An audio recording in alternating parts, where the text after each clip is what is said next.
Jessup do battle against Ryan Seawell right now. Jessup down a game playing against this Jeskai control deck.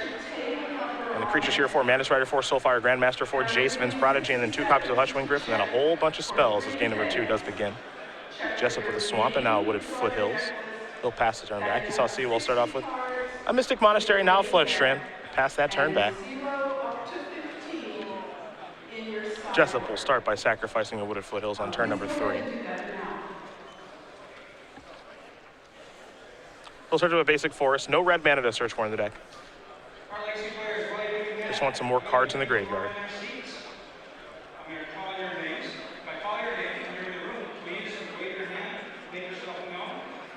There's a land we'll waste. Jessup will take a point, play a copy of Deathness Raptor. That'll resolve. Haven't seen a lot of Deathness Raptors this weekend. No, very, very few. A lot of Den Protectors, of course, but fewer Deathness Raptors. Flooded Strand gets sacrificed.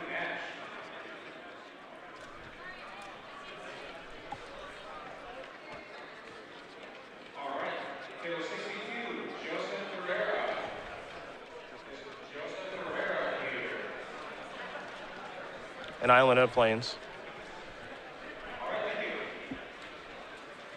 And there's Mantis Rider.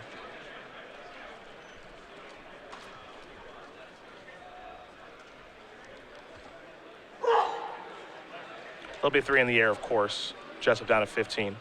We head back Andrew's way. He'll draw a card.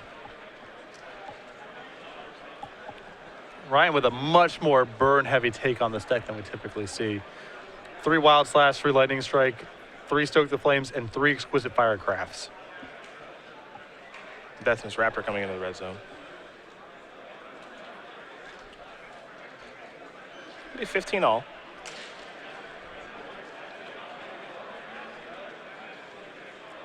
Land number waste is land number 4 here for Jessup. Okay, judges, legacy judges, please begin to collect deck. And now another copy of Deathness Raptor. Jessup will have to pay 1 to cast that, so now he's down to 14.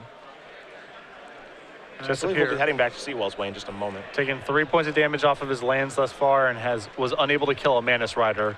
And with the amount of burn that's in Ryan's deck, that's a really bad sign. Yeah, it's not good news. 2 hits and then a flurry of burn spells could be all that it takes here. Flooded Strand will be sacrificed here by Seawell. He'll go down to 14. The good news here for Andrew is that Ryan is without double red, which makes casting Stoke a little bit harder, although he has access to a Mantis Rider. It means that Exquisite Firecraft is off the table as well. For now.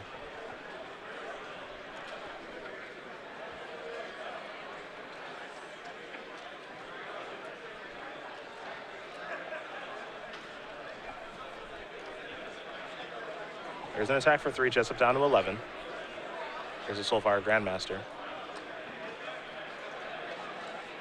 And I believe back to Jessup we're going to go. Though Seawell could have a Lightning Strike here. Stoke the Flames as well. Yep. Not a bad opportunity to cast it just because Andrew can't respond with a removal spell. This game is a damage race right now, and gaining 4 life is a pretty huge swing.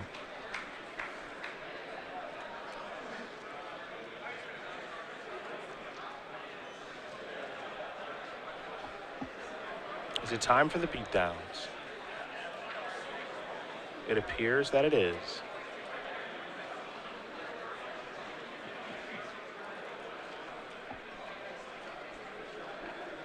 There's an attack for 6. Seawell's going to take it.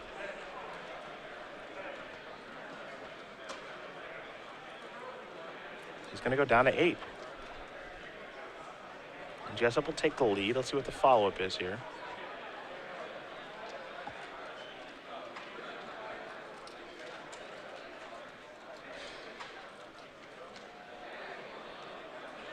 That'll be a Nissa. That'll trigger, and Jessup will search up a forest.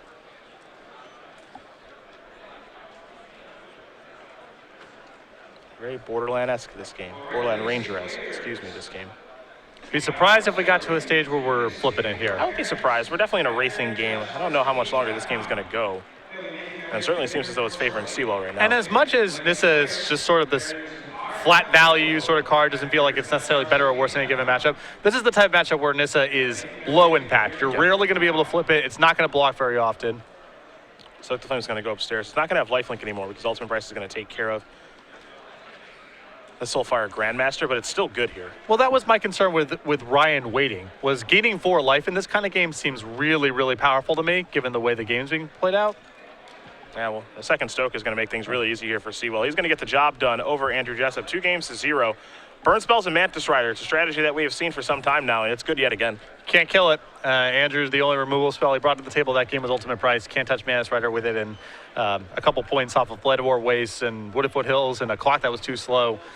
That's the kind of draw that Jeskai will chew up every time. Yeah, it's interesting to see if his deck is kind of weak against a card like Mantis Rider. He does have removal and 2 Murderous Cuts, 3 Heroes Downfalls, a Fleshback Marauder, and a Merciless Executioner in the main deck, and some Bile Blights in the sideboard.